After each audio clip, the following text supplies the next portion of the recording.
Morning student विस्तार में आपका स्वागत है।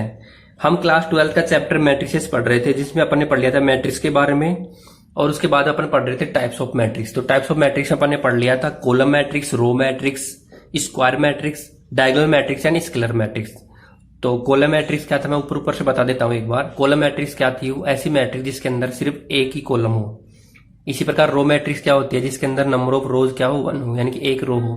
इसी प्रकार स्केलर मैट्रिक्स क्या बताया था मैंने कि स्केलर मैट्रिक्स वो होती है, सॉरी स्केलर मैट्रिक्स से पहले अपन पढ़ लेते हैं स्क्वायर मैट्रिक्स। तो स्क्वायर मैट्रिक्स क्या थी? जिसके अंदर number of rose and number of column क्या हो? सेम हो। इसी प्रकार दोस्तों डायगोनल मैट्रिक्स क्या हो जाती है कि सबसे पहले डायगोनल मैट्रिक्स समझने से पहले अपन समझे डायगोनल एलिमेंट। तो डायगोनल एलिमेंट क्या होता है कि जैसे कोई अपना एक रेक्टेंगल होता है, तो रेक्टेंगल में जो अपोजिट वर्टेक्स को मिलाता है, जैसे ये कोई रेक्टेंगल है, इसके अंदर जो अपोजिट वर्टेक्स होंगे, जैसे ए बी सी डी एक रेक्टेंगल है जिसमें अपोजिट वर्टेक्स क्या होंगे? B and D and A and C. तो इनको मिलाने वाली एक लाइन होती है, उसको डायगोनल कहते हैं। इसी प्रकार अपनी जो मैट्रिक्स क्या होती है?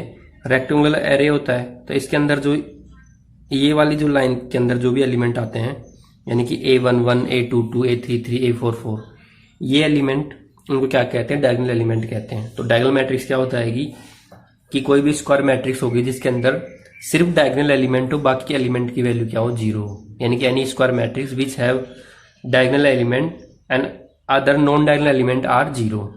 इतना समझ में आ गया? इसके बाद अपन ने पढ़ा था स्केलर मैट्रिक्स। तो स्केलर मैट्रिक्स क्या थी? स्केलर का मतलब क्या होता है? इक्वल। तो इसके अंदर क्या हो जाएगा? स्केलर मैट्रिक्स क्या है? एक डायगोनल मैट्रिक्स का ही पार्ट है, यानी कि डायगोनल मैट्रिक्स का ही सबसेट है। तो स्केलर मैट्रिक्स वो होती है जिसके अंदर value of the diagonal element are equal, यानी कि all the diagonal element are equal, यानी कि सभी की सभी डायगोनल एलिमेंट क्या हो जाएंगे? इक्वल हो जाएंगे। इसके बाद अपना आता है आइडेंटिटी मैट्रिक्स। अगले क्या आएगा? Identity matrix. Identity matrix. तो आइडेंटिटी मैट्रिक्स क्या होती है समझ लो कि ये भी क्या है? एक स्क्वायर मैट्रिक्स, और स्क्वायर मैट्रिक्स के अंदर भी क्या है? डायगोनल मैट्रिक्स का ही पार्ट है। तो क्या होता है? A square matrix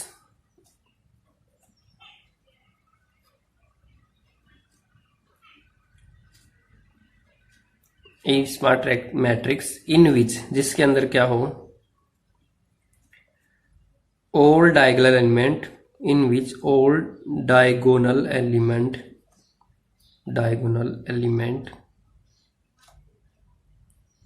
are 1 and other non diagonal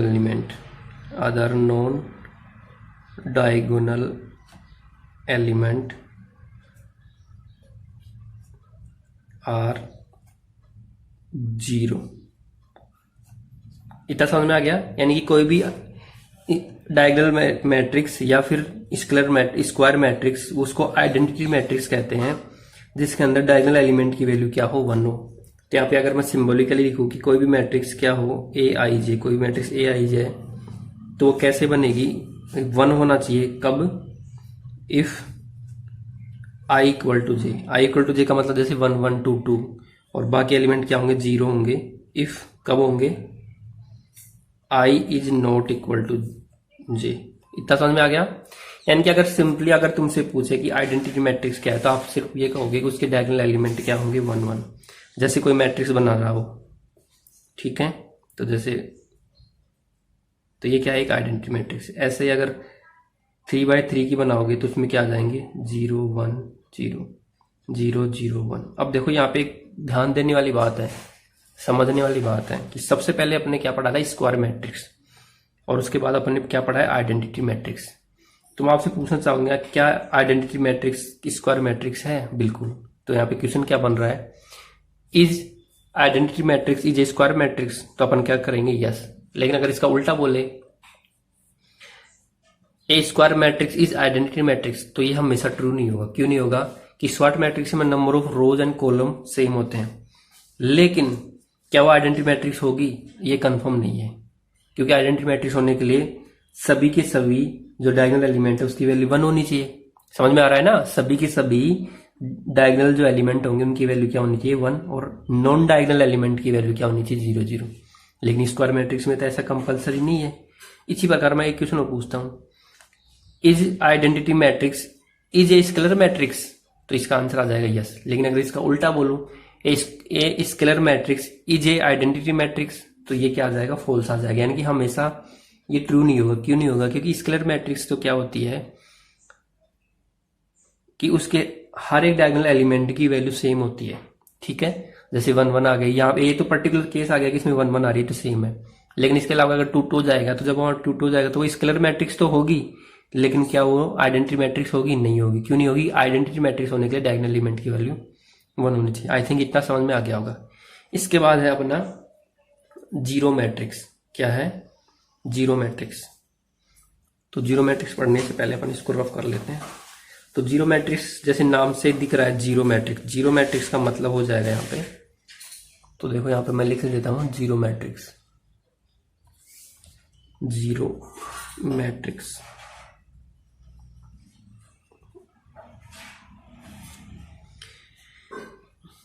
a matrix is said to be zero. A matrix is said to be zero matrix. और इसको क्या कहते हैं? Null matrix. कई बार नल मैट्रिक्स भी कह देते हैं। जैसे नल होता है, नल का मतलब कुछ नहीं, और इसका कुछ नहीं का इसका मतलब क्या होंगे? इसके एलिमेंट क्या होंगे? इफ ऑल इट्स एलिमेंट, अब नल ही कह दिया उसने तो क्या हो गया? क्या होने चाहिए? Are zero. समझ में आया कि सभी के सभी एलिमेंट क्या होंगे? जीरो। सिंबॉलिकली लिखूं तो जैसे जीरो, ये भी एक क्या है? मैट्रिक्स है। जीरो जीरो जीरो जीरो, ये भी क्या एक जीरो मैट्रिक्स है या नल मैट्रिक्स है? समझ में आ रहा है ना? अगर 3x3 की लिखूं तो zero zero zero zero zero zero zero zero, तो ये भी क्या एक नल मैट्रिक्स है। इसी प्रकार जीरो जीरो, ये भी क्या एक नल मैट्रिक्स है। जीरो जीरो, ये भी क्या है? एक नल मैट्रिक्स है। आई थिंक इतना समझ में आ गया होगा। नल मैट्रिक्स को हमेशा ओ से रिप्रेजेंट करते हैं, तो यहाँ पे मैं लिख देता हूं रिप्रेजेंटेड बाई, रिप्रेजेंटेड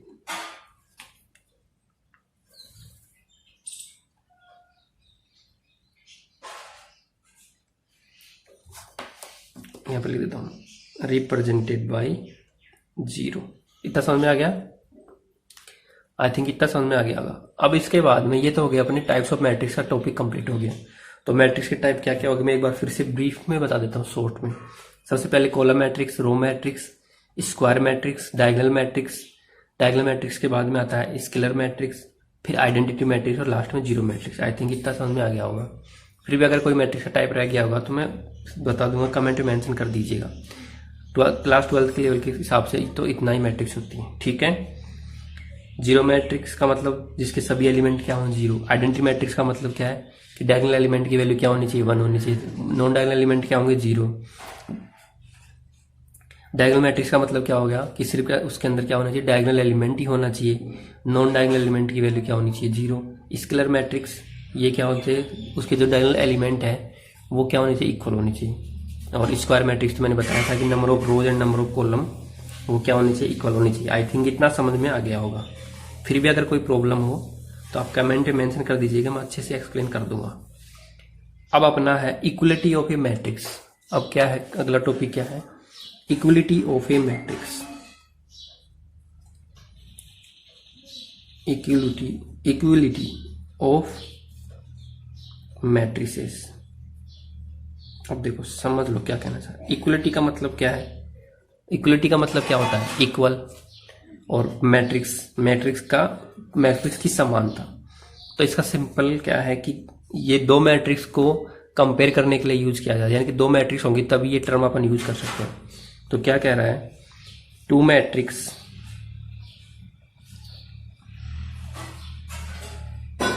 मैट्रिसेस ए। अब ए इक्वल टू क्या हो सकता है? यहाँ पे लिख दो, यहाँ पे ए आई जे। ठीक है। एंड कोई बी मैट्रिक्स है बी, और बी क्या हो जाएगी? बी आई जे हो सकती है ना। अब इनको कब कहा जाएगा? आर सेट टू बी, यानी कि इनको कहा जाएगा सेट टू बी इक्वल। अगर इनको इक्वल कब कहेंगे? इफ, अब यहाँ पे दो कंडीशन है कि दो matrix A and B are said to be equal if, कब, पहली कंडीशन क्या है, दे आर, दो कंडीशन होंगी तभी उनको इक्वल कहेंगे, they are of same order. Same order का मतलब समझ गए, सेम ऑर्डर का मतलब है कि उनके number of rose and column same होते हैं। यानी कि अगर इसमें फर्स्ट वाली मैट्रिक्स में 2/3 की है तो सेकंड वाली मैट्रिक्स में 2/3 की होनी चाहिए। अगर फर्स्ट वाली मैट्रिक्स 1/3 की है तो सेकंड वाली मैट्रिक्स भी क्या होनी चाहिए, 1/3 की। तो इसका मतलब ये हुआ। सेकंड कंडीशन क्या है, their corresponding element, their corresponding. अब देखो, अगर किसी को क्रॉसपॉन्डिंग का मतलब नहीं पता तो मैं समझा दूंगा, corresponding element should be same, वो भी क्या होनी चाहिए, सेम होनी चाहिए। दिख रहा है? क्रॉसपॉन्डिंग का मतलब क्या है कि जैसे मैं समझा देता हूँ, यहाँ पे एक मैट्रिक्स का एग्जांपल लेके, तो सबसे पहले इक्वलिटी ऑफ मैट्रिक्स क्या है, ये दो मैट्रिक्स को आपस में कंपेयर करने के लिए यूज किया जाता है। दो मैट्रिक्स को इक्वल कब कहेंगे कि उनके नंबर ऑफ उनका ऑर्डर सबसे पहले क्या होना चाहिए, सेम होना चाहिए। दूसरा, उनके corresponding element should be same, उनके क्रॉसपॉन्डिंग एलिमेंट भी सेम होना चाहिए। समझ में आ गया? अब देखो, क्रॉसपॉन्डिंग का मतलब समझ लो, यदि इसकी डेफिनेशन होगी। अब जैसे मान लो ये कोई एक मैट्रिक्स है, इसमें एलिमेंट है मान लो A11, A12, A21, A22, और कोई दूसरी मैट्रिक्स है जिसमें एलिमेंट है B11, B12, B21, B22। समझ लेना अच्छे से, ये A मैट्रिक्स है और ये मान लो B मैट्रिक्स है। तो ये इक्वल क्या होंगे, ये कैसी है, 2/2 की है ना, और ये भी क्या है, 2/2 की। तो क्या ये दोनों मैट्रिक्स इक्वल हैं? तो देखो कंडीशन चेक करेंगे, they are of same order. क्या इनका ऑर्डर सेम है? क्या ऑर्डर सेम का मतलब क्या हुआ, number of row and column क्या सेम है? क्या बिल्कुल सेम है, 2/2 की है, ये भी 2/2 की है। दूसरा, there corresponding element should be same, उनके एलिमेंट भी सेम होने चाहिए। अब यहाँ पे देखो इसने सिंबल के यूज में सिंबल, तो ये तो A11 है, A112, तो A11 का मतलब देखो, क्रॉसपॉन्डिंग का मतलब क्या है कि जो वैल्यू A11 पे आएगी वही वैल्यू B11 पे होनी चाहिए, जो वैल्यू A11 पे आएगी वही वैल्यू क्या होनी चाहिए, B11 पे। इसी प्रकार जो वैल्यू A12 पे आएगी वही वैल्यू आनी चाहिए B12 पे। इसी प्रकार जो वैल्यू A21 पे आएगी वही वैल्यू B21 पे आनी चाहिए, जो A22 पे आएगी वही B22 पे आनी चाहिए। समझ में आया? क्रॉसपॉन्डिंग का मतलब समझ में आया कि जो फर्स्ट वाला एलिमेंट है, यानी कि फर्स्ट रो फर्स्ट कॉलम पे जो एलिमेंट है, ये तो क्या है, अपनी फर्स्ट रो है, ये सेकंड रो है, ये फर्स्ट कॉलम है, ये सेकंड कॉलम है। समझ में आया? तो फर्स्ट रो फर्स्ट कॉलम पे जो वैल्यू है वही वैल्यू सेकंड वाली मैट्रिक्स में आनी चाहिए फर्स्ट रो फर्स्ट कॉलम पे। समझ में आ गया? ठीक है, एक एग्जांपल से वो समझ लेंगे तो तभी ये दोनों मैट्रिक्स इक्वल कहेंगे। या फिर इसका उल्टा कह सकते हैं कि अगर दो मैट्रिक्स आपस में इक्वल हैं तो उनके क्रॉसपॉन्डिंग एलिमेंट भी क्या होंगे, सेम होंगे। तो इनको कैसे लिखते हैं, A = B लिखते हैं। समझ में आ गया? आगे चलूं? बिल्कुल समझ में आ गया। या फिर मैं ऐसे कह सकता हूं AIJ = BIJ, यानी कि अगर ऐसा हुआ तो ऐसा भी होगा। अगर दो मैट्रिक्स आपस में इक्वल हैं तो उनके क्रॉसपॉन्डिंग एलिमेंट भी क्या होंगे, सेम होंगे। समझ में आया? क्या कहा मैंने कि अगर दो मैट्रिक्स आपस में इक्वल है तो उनके क्रॉसपॉन्डिंग एलिमेंट भी क्या होंगे, इक्वल। क्या होंगे, इक्वल। ठीक है, तो ये तो हो गया अपना थ्योरी पार्ट। अब यहाँ पे एक एग्जांपल से अपन समझ लेते हैं इक्वलिटी ऑफ मैट्रिक्स। ठीक है, ये काफी इंपॉर्टेंट टॉपिक है, इससे क्वेश्चन आता है एग्जाम में। तो देखो एक एग्जांपल दे रखा है, समझ लो।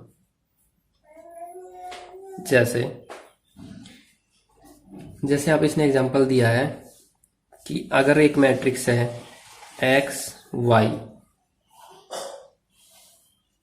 Z A B C, ठीक है, X Y Z A B C, ये कोई मैट्रिक्स है। तो सबसे पहले आप मुझे बताओ क्या इसका ऑर्डर क्या है। तो ऑर्डर चेक करने के लिए आप क्या करोगे, ऐसे काउंट करो, ये तो होती है रोज, तो 1 2 3, ये तो क्या हो गई, रो हो गई। ठीक है, हाँ, तो मैं क्या कह रहा था कि जैसे कोई मैट्रिक्स है X Y Z A B C, तो ये मैट्रिक्स सबसे पहले इसका ऑर्डर चेक करेंगे अपन। तो ऑर्डर चेक करने के लिए क्या करेंगे, मैंने क्या कहा था कि रो चेक करो, ये तो रो होती है तो 1 2 3, तो 3 तो रो होगी, तो पहले रो लिख देंगे इनटू में। अब कॉलम चेक करो, तो कॉलम ऐसे वर्टिकल लाइन, तो कितनी वर्टिकल लाइन है 2, तो 3 इंटू 2 की मैट्रिक्स है। अगर यहाँ पे ऐसे दे रखा हो कोई मैट्रिक्स, यहाँ पे लिख रखा है माइनस का 1.5 0 2 √6 3 and 2, और ये ऐसे लिख रखा है, ये भी मैट्रिक्स है, ठीक है। तो इसका ऑर्डर भी क्या है 3 इंटू 2 है। तो अगर ऐसे लिख रखा है तो उसने पूछा, अगर वो पूछे कि X Y Z A B C की वैल्यू बताओ, तो यहाँ पे क्या हो जाएगा, मैंने क्या बताया था कि दो मैट्रिक्स अगर आपस में इक्वल है तो उनके करस्पॉन्डिंग एलिमेंट भी क्या होंगे, इक्वल होंगे। तो यहाँ से क्या आ जाएगा, एक्स इक्वल टू आ जाएगा माइनस का 1.5, वाई इक्वल टू क्या आ जाएगा 0, इसी प्रकार जेड क्या है 2, ए की वैल्यू क्या आ जाएगी √6, बी की वैल्यू क्या आ जाएगी 3, और सी की वैल्यू क्या आ जाएगी 2। आई थिंक इतना समझ में आ गया होगा, ठीक है। अब यहाँ पे एक एग्जांपल दे रखा है एनसीईआरटी का, वो अपन कर लेते हैं। समझ में आ गया, देखो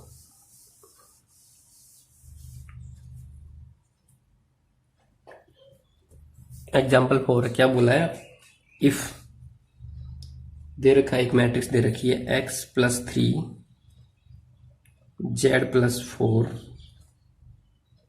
2y-7, ठीक है, -6 a-1 0 b-3 -21 और है 0।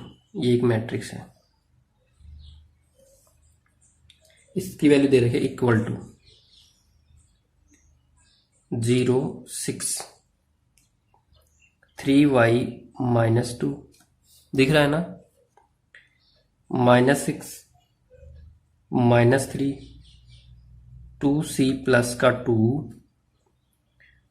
2b + 4 -21 and 0।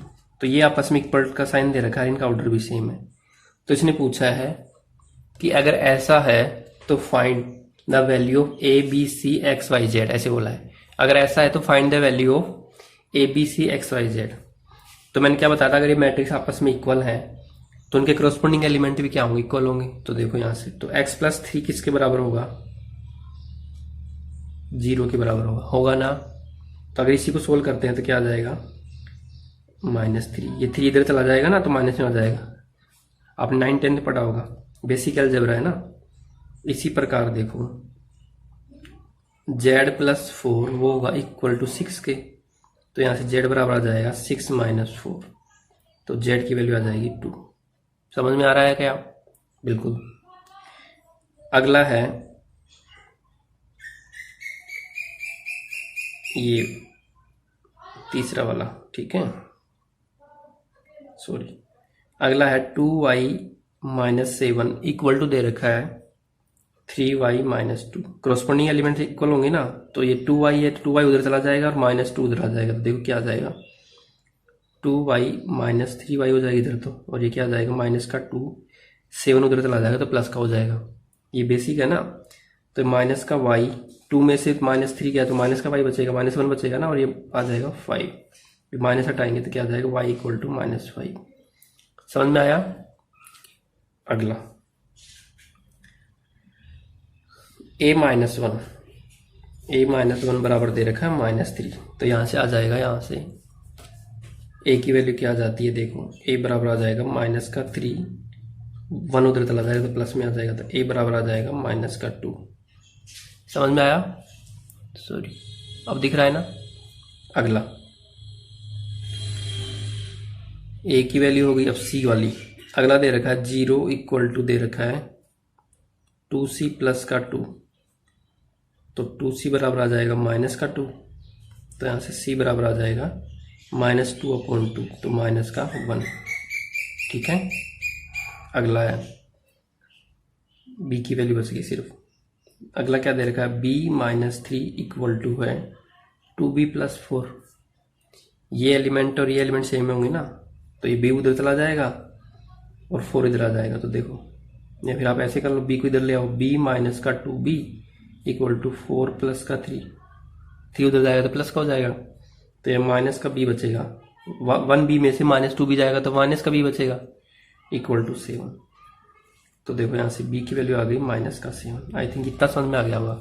तो अपने सभी की वैल्यू कैलकुलेट कर ली, a की वैल्यू कैलकुलेट कर ली, a बराबर आ गया माइनस का 2, b बराबर आ गया माइनस 7, c बराबर आ गया माइनस का 1, y की वैल्यू माइनस का 5, z की वैल्यू 2, x की वैल्यू माइनस की 3 और y की वैल्यू निकाल चुके अपन। ठीक है, इतना समझ में आ गया। आई थिंक इतना समझ में आ गया होगा। नेक्स्ट अपन क्या करेंगे, और एग्जाम्पल बचा होगा तो वो कर लेंगे, उसके बाद अपन एक्सरसाइज करेंगे, एक्सरसाइज 3.1। तो आज के लिए इतना ही। अगर ये वीडियो पसंद आए तो इसे लाइक करें, दोस्तों में शेयर करें और चैनल को सब्सक्राइब करें। Thank you.